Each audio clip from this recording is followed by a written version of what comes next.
Disclaimer. When I preach what I'm convicted about, and I preach first and foremost to myself. I preach from my personal experience of things that matter to me and that concern me, so just keep that in mind. Alright, do we all know what the mark of the beast is?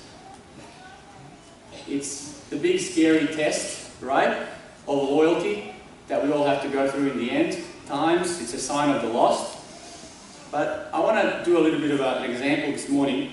Just imagine for a minute, this is a hypothetical situation, that this is the mark of the beast. Okay? This little cute guy. He's the mark of the beast. Okay? So, do you want to take the mark of the beast? Who wants to take the mark of the beast? No? The kids do. It's a bit above there. You don't want to take the mark of the beast, right? Because you know it's a big, naughty, big, scary test. Alright, what if I said that now I've made a law in all this land that you have to take the mark of the beast, and you can't sign a little paper that you're a conscientious objector. Will you take the mark of the beast now? Are you prepared to pay a fine? What if I said it was $10,000? $10,000 if you don't take this. Will you still resist taking it? Yes? No? I can't hear you. You still won't take it? Okay. What if I said you're going to lose your job? Can't have your job, everybody's going to ostracize you, you're going to lose your friends. You can't come to church anymore. You cannot come to setting anymore unless you take the mark of the beast. Will you take the mark of the beast? No. Okay. Alright.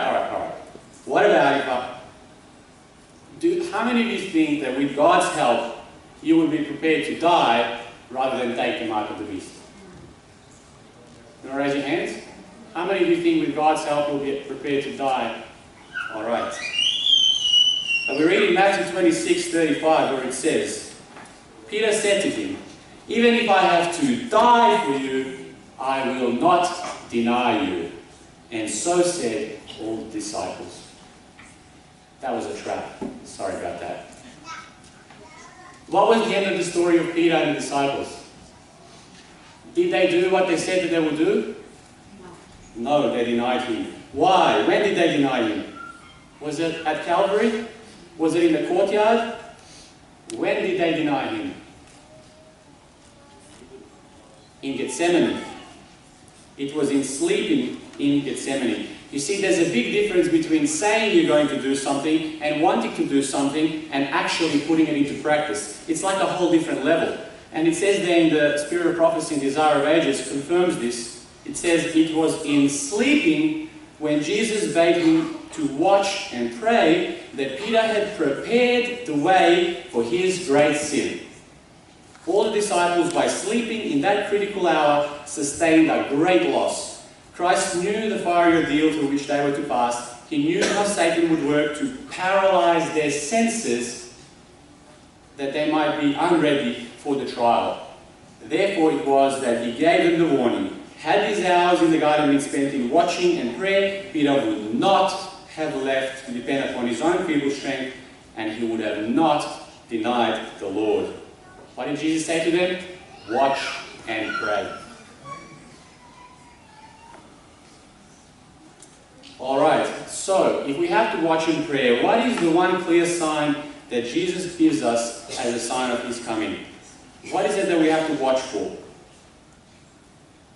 We already mentioned the mark of the beast, but the topic of the sermon today is the abomination of desolation. It's a big long word, and that is what Jesus said in Matthew 24:15, 16 and 21.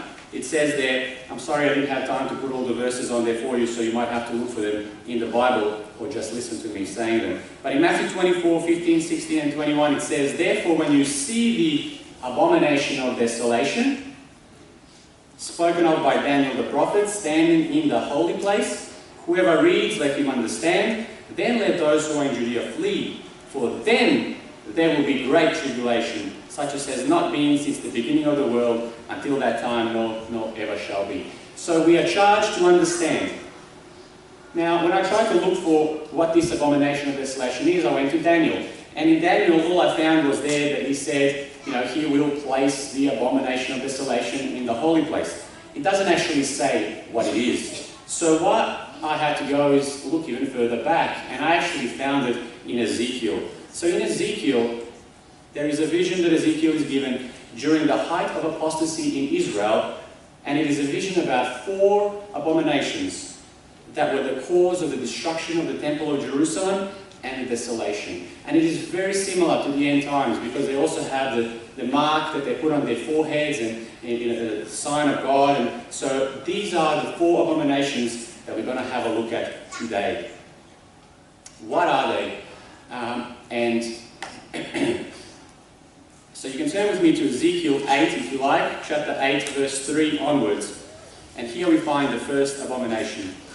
And he brought me in visions of God to Jerusalem, to the door of the north gate of the inner court. So we're in Jerusalem, inside the temple, where the seat of the image of jealousy was, which provokes to jealousy. And behold, the glory of the God of Israel was there, like the vision that I saw in the plain. Then he said to me, Son of man, lift up your eyes now toward the north. So I lifted up my eyes toward the north, and there in the north of the altar gate in the temple was this image of jealousy in the entrance. Furthermore, he said to me, Son of man, do you see what they're doing? The great abominations that the house of Israel commits there, to make me go far away from my sanctuary.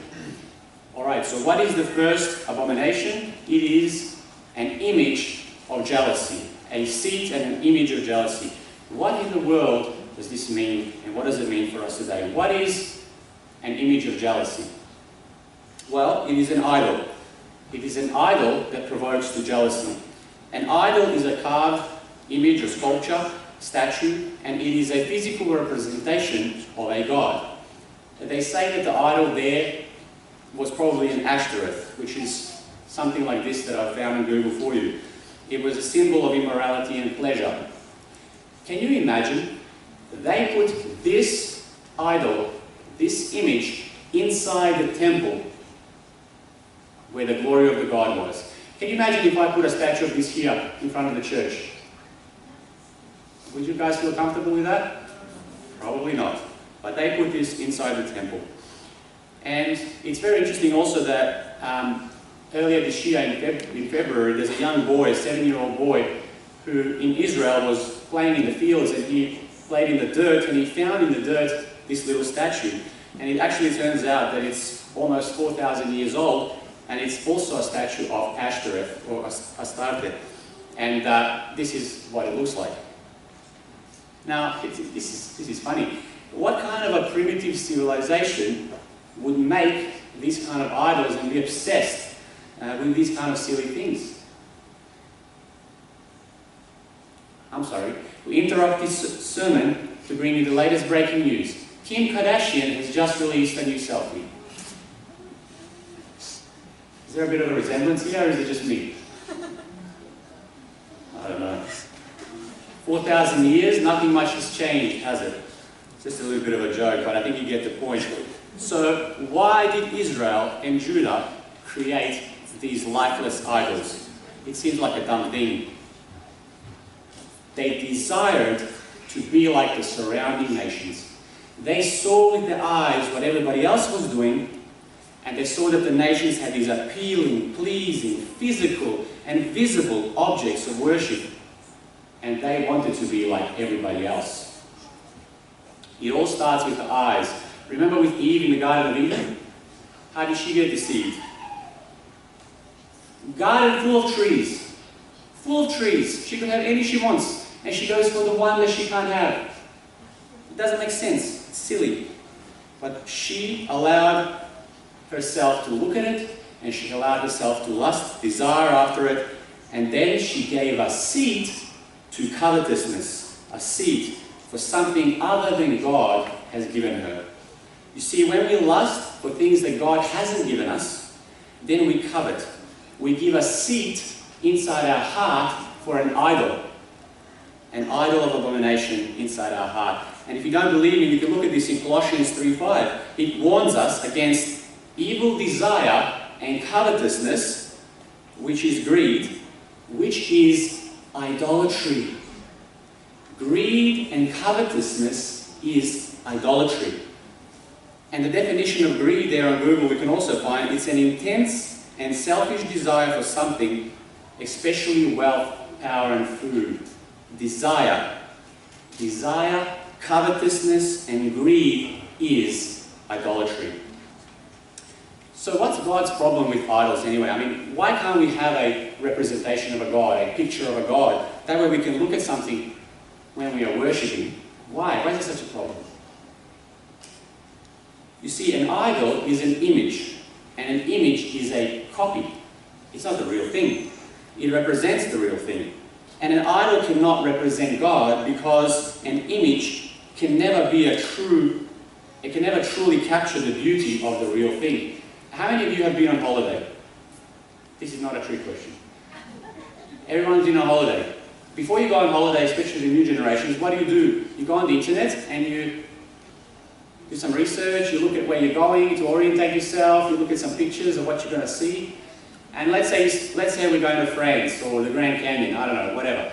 We look at the pictures beforehand, don't we? Oh, that's really nice. I'd like to go there. But when you get there, is it the same as looking at the picture?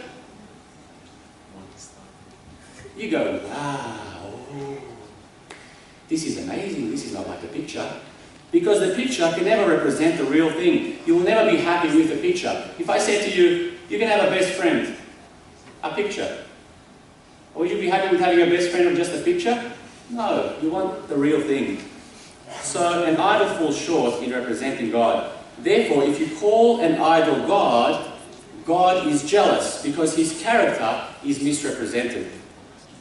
So, and hear me on this, this is very important. If we say that we are Christians and we are representing Christ and we are called by his name, like Israel was, what we are saying to the world is that we belong to a community where Christ-likeness is the highest purpose and substance of life.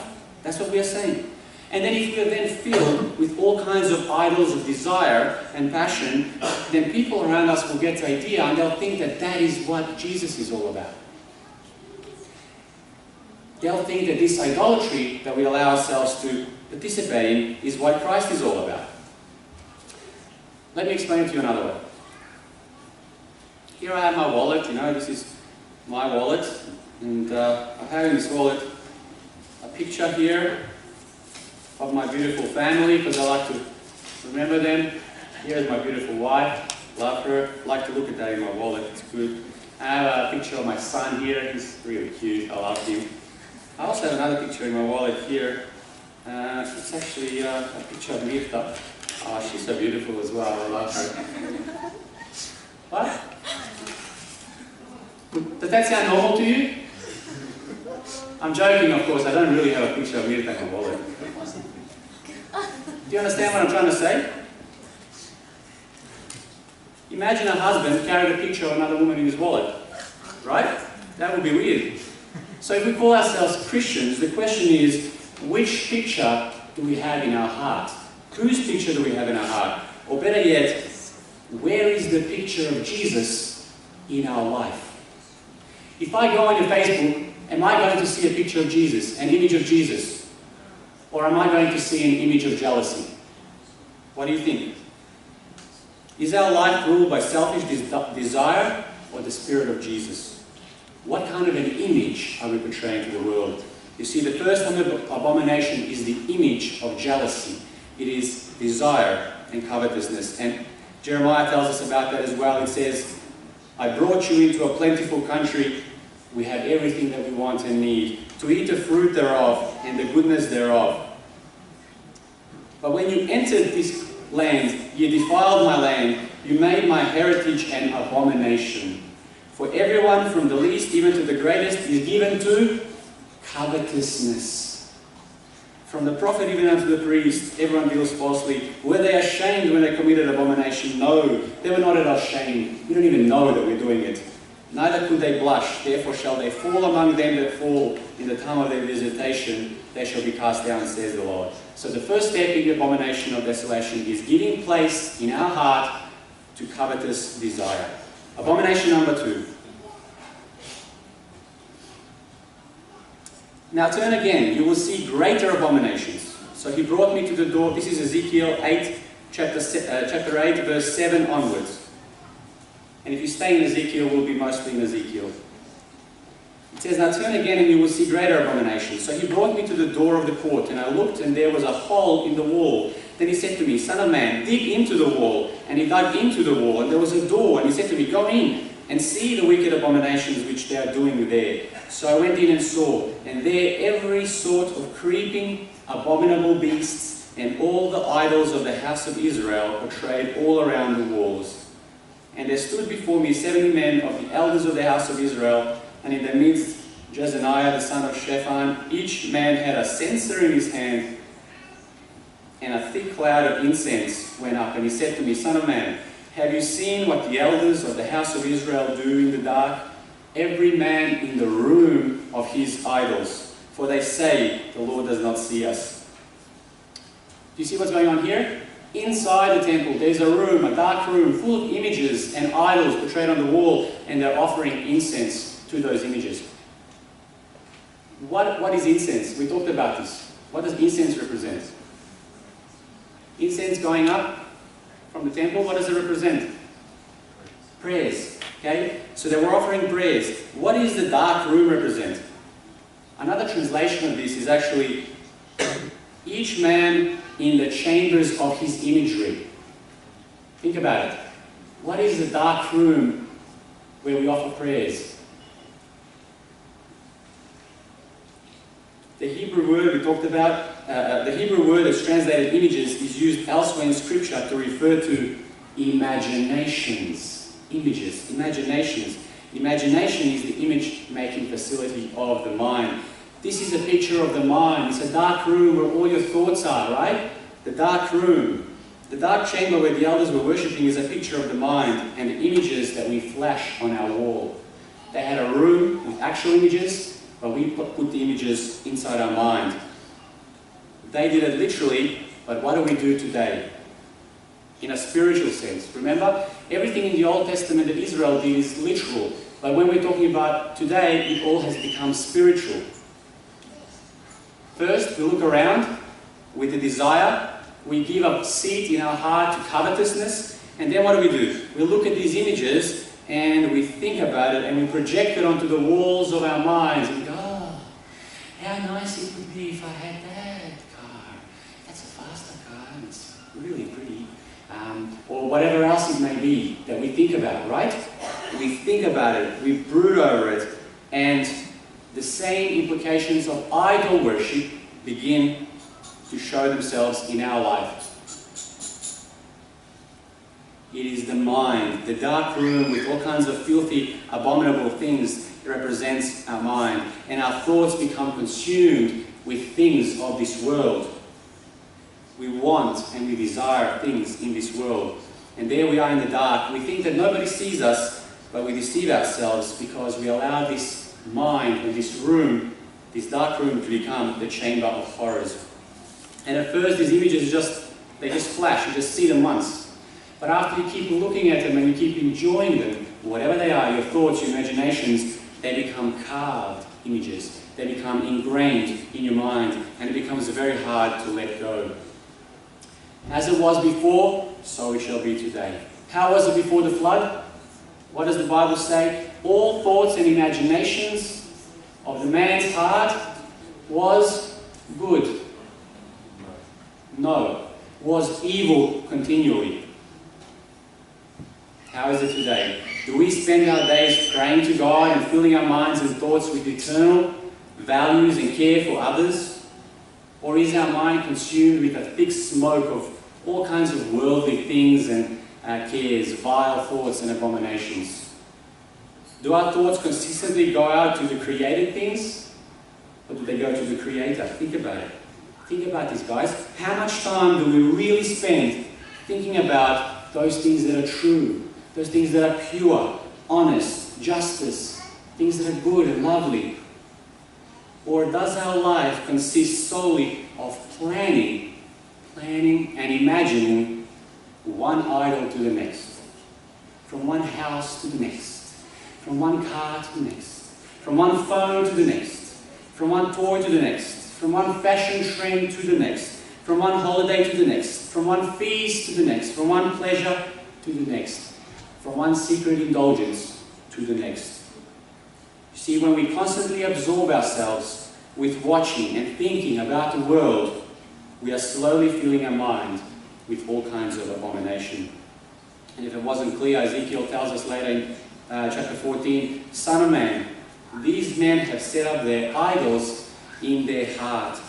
Therefore say unto the house of Israel, thus says the Lord, repent and turn from yourselves from your idols, and turn your faces away. Stop looking at the things of this world and desiring them. The instructions are very, very clear. It's clear instructions. If there is any source of worldliness, filthiness and evil that is still pouring into your mind, you need to turn it off. You need to turn away from it. Alright, abomination number 3. Chapter 13 onwards. And he said to me, turn again, and you will see greater abominations that they are doing. See, he brought me to the door of the north gate of the Lord's house, and to my dismay, women were sitting there, weeping for Tammuz. Then he said to me, have you seen this, O Son of Man? What's going on here? Again, inside the church, inside the temple, women were weeping for Tammuz. What's Tammuz? Tammuz is an idol. It's probably what it looked like. It was actually like a little savior. It was a baby of a God baby. They were weeping for this idol, and they were weeping for him because they considered him the hope and the one who would satisfy them, the savior who would make them whole.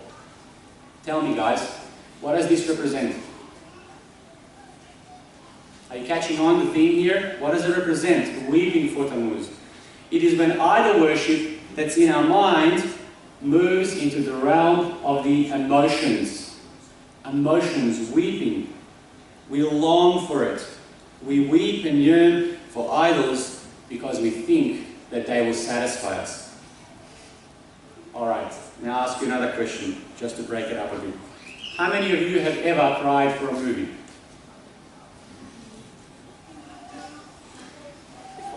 I've cried for a movie. Even just recently, you know, they had the Fast and the Furious movie with the Paul Walker, and then he died before they finished the movie. It was like very, very sad. I was like sad about it for 3 days, at least. The movie was so touching at the end because you know he died, and he actually, you know, the way that they closed it. But why would I cry for him? He was a made-up character. Yes, I've watched the movies, but it's just a made-up story. He's not a real person. He was, but not in the movies. How is this not weeping for Tammuz? Tell me. Is it the same?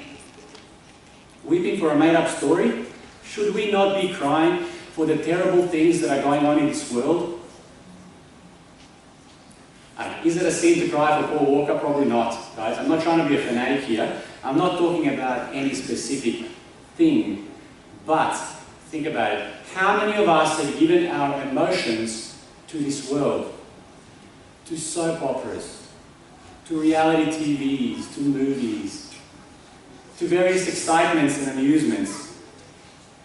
Tell me, be honest, do you think that Jesus would watch and laugh and cry over a fake made-up movie while there was still one real person to laugh or cry with? Do you think? Did Jesus show emotion while he was on this earth? He did. Did he cry? He wept. Who did he weep for?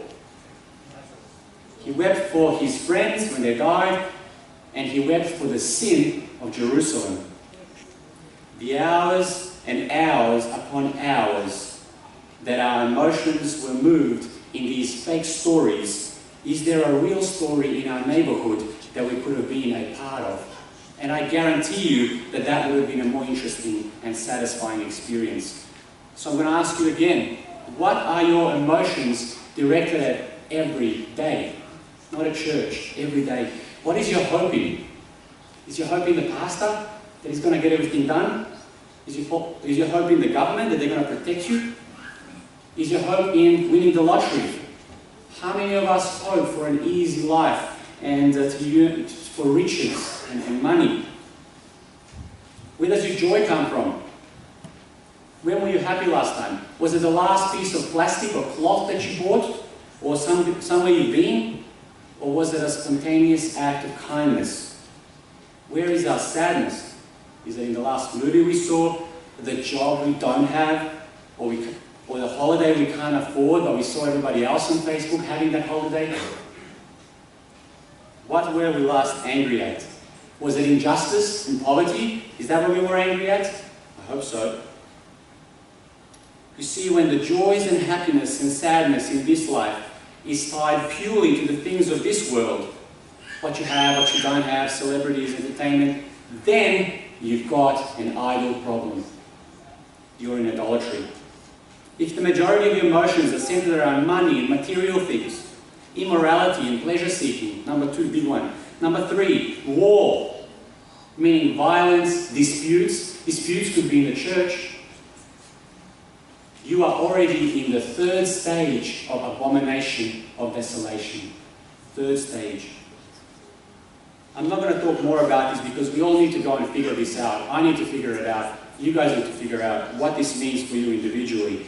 But just remember that the heart is deceitful above all things. A few images there of the emotions going out to make up things. Alright, abomination number 4, and this is the last one. Turn again from verse 16 onwards in Ezekiel 8. Turn again, and you will see greater abominations than these. So he brought me into the inner court of the Lord's house, and there at the door of the temple of the Lord, between the porch and the altar, were 25 men with their backs towards the temple of the Lord, and their faces towards the east, and they were worshipping the sun towards the east. And he said to me, have you seen this, O son of man? Is it a trivial thing that the house of Judah commit these abominations that they commit? For they have filled the land with violence. They have returned to provoke me to anger. Indeed, they put the branch to the nose. Therefore I will act in fury. My eye will not spare, nor will I have pity. And though they cry in my ear with a loud cry, I will not hear them. The final abomination was priests in the temple, turning their back to God, turning their back to the temple, and worshipping the sun towards the east. Alright, what does this represent? Surely you've caught on by now. It's the final stage of the abomination. After we give place to desire, and it moves into our thoughts, and then we're obsessed with it, and it moves into our emotions, what is the final outcome? Our emotions move the will. It turns into actions. You see, actions are the outcome of our desires, thoughts, and emotions. Actions that just don't happen by themselves. And emotions are the most powerful motivator. Ask any advertising executive. Advertising. Do they sell you what you should do? No, they sell you emotions. They sell you a way of life because they know that if you're emotional, you will buy. Emotions drive actions. And if our desires, thoughts, and emotions are centered in the world, then we will always end up turning our back to God. We will wake up and we will be worshipping the prince of this world, which is Satan. It is inevitable. You will take the mark of the beast. Whenever we turn our back to God, we're worshipping Satan. It's that simple. Now, it's significant that all of these 4 idols were Babylonian. So all of these idols, these abominations were Babylonian. And what was Babylon? Babylon was Babel, you know, Tower of Babel, and it was and continued to be the seat of pagan hate for God, hate for Jehovah from the beginning.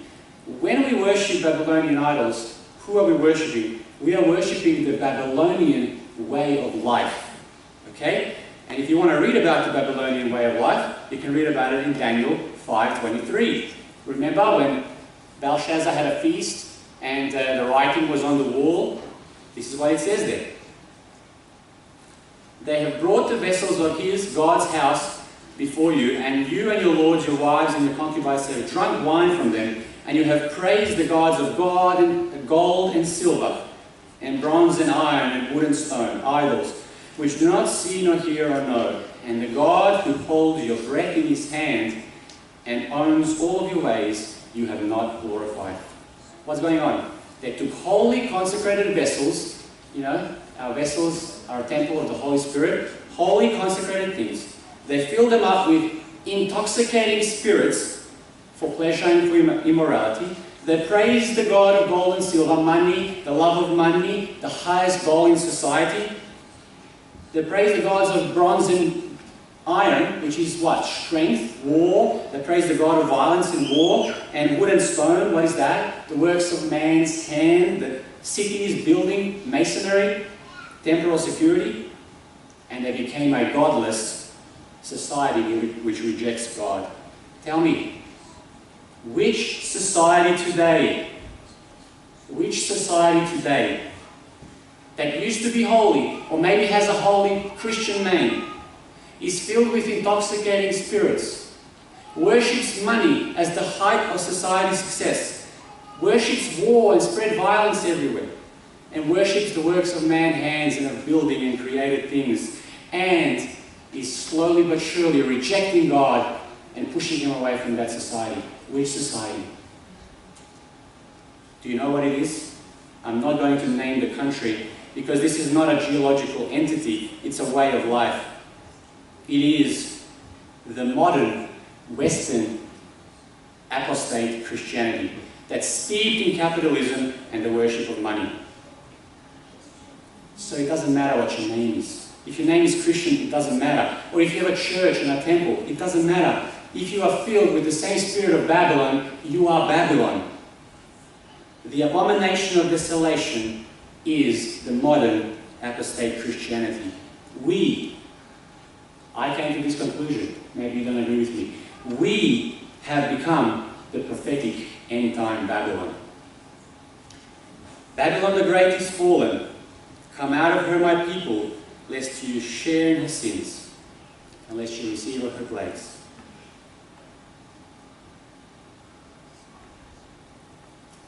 It doesn't end there. It gets even worse, unfortunately.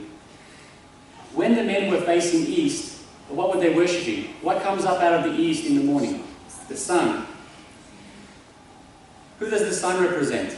We can read it in Isaiah 14:12. How art thou fallen from heaven, O Lucifer, or the shining one, son of the morning, or the son of the dawn? How art thou cut down to the ground, you who did weaken the nations? You see, sun worship is Satan worship. He is that would-be morning star. He claims to be the prince of this world, the bringer of light and intellectualism and enlightenment. He claims to open the eyes. Does he? Remember Eve?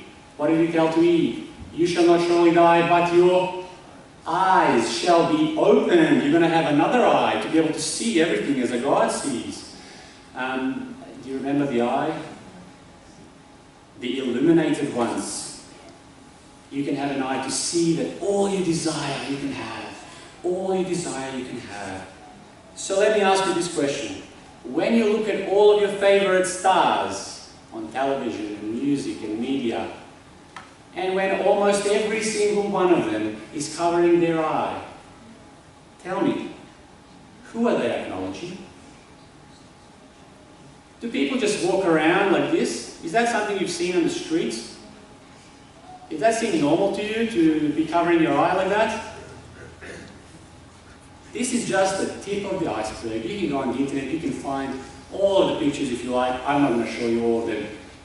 All of them. Who are they pledging their allegiance to? Who? I can't hear you. Who is the eye? Who is the all-seeing eye? It's the sun. Who is the sun? Satan. These guys are openly pledging their allegiance to Satan. Look at that, Justin Bieber. Look how young he is. But Justin Timberlake. What's he flashing at you? What does that look like to you? 666. You see it? Do you think this is a joke? Do you think this is a coincidence? These guys know what they're doing. They're intentionally corrupting you. 1 Corinthians 10:21. You cannot drink the cup of the Lord and the cup of devils. You cannot be partakers of the Lord's table and the table of devils. And the world marveled and worshipped the dragon, who gave authority to the beast. You see, it's the dragon who we are worshipping. And we're going to read about this, and we're on the closing end here. A few paragraphs from Ellen G. White. She confirms this. You don't have to take it from my word. In the Great Controversy, you have to read the Great Controversy at the end. Just read the end. From chapter 35 onwards, it tells you the whole story.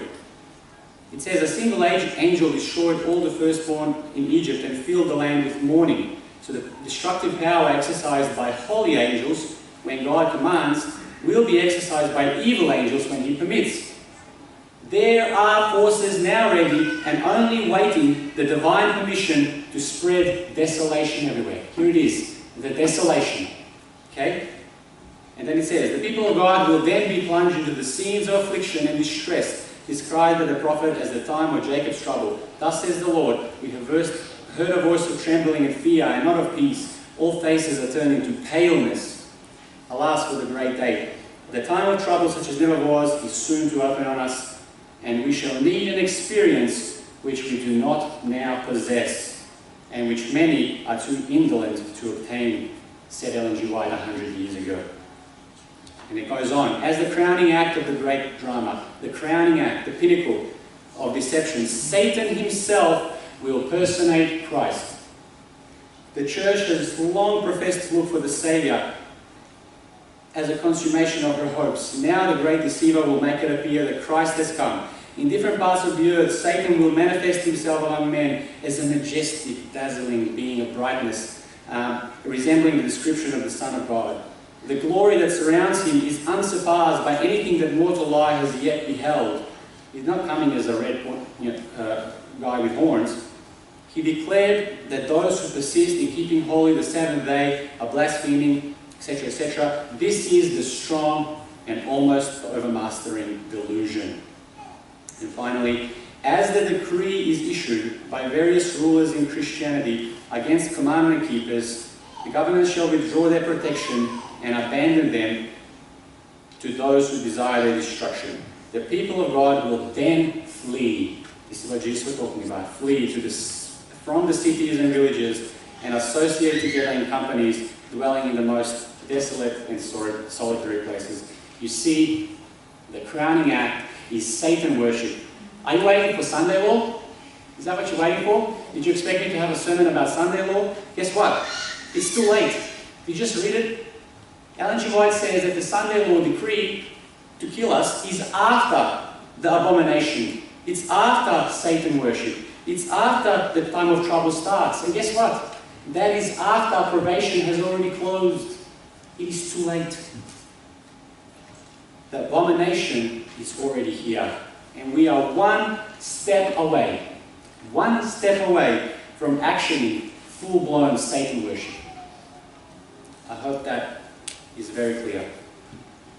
So, if we spend our whole life indulging in whatever pleasure is at our disposal, we will eventually choose the worldly security that the world offers above obedience to God.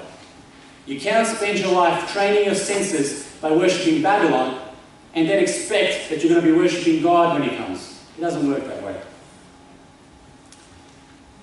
I'm going to bring it to a close. The pastors always tell you that you have to finish your sermon on hope, on something nice. It's hard to do that here because the message is very clear. 4 years after the abomination of desolation that we just learned about in this vision of Ezekiel, Jerusalem got destroyed and some people died, some people went into captivity. The glory of the Lord departed from Israel. His presence, it left. And that was a great loss. And so today, the glory of the Lord is slowly departing from the abominations of us, of those who are called by His name, but living in Babylon. And unless we stop being this image of jealousy, there is no hope for us. Unless we become an image of Jesus, a place of healing, peace, and community, there is no hope for us. But there may be just a little bit of a hope, a little bit of a glimmer. And we can find it in the verses of Ezekiel in 9:4 and a few other verses. It says, "Then the glory of the Lord went up from the cherub and paused over the threshold of the temple, and the house was filled with a cloud, and the court was full of the brightness of God's glory. The glory of the Lord then departed and went off the threshold and stood over the cherubims. And then it went up from the midst of the city and stood on the mountain that was on the east side of the city. Do you get it? The glory of the Lord left Israel, but it never actually left. It stayed there outside the city. It was lingering, hungering, yearning for the people. It wanted to call them back out of Babylon. And it eventually had to move off, but it never left. It stood there. And so today, the Lord is yearning for us. Great is His love towards us, and this is His promises in all of the prophets. If you will return, O Israel, says the Lord, return to me, and I will put away your abomination. And if you put away your abominations out of my sight, then you shall not be moved. Now therefore, says the Lord, turn to me with all your heart, with fasting and weeping and mourning. Rend your hearts and not your garments. Return to the Lord your God, for He is gracious, for He is merciful, He is slow to anger, and of great kindness, and He relents from doing harm. Return to me, and I will return to you, says the Lord. If we return to the Lord, and if we tear down the idols of idolatry that we have set up in our hearts, then the glory of the Lord will return to us and dwell among us. And we will be His own precious people, a remnant. So I pray that we may return to the Lord. Amen.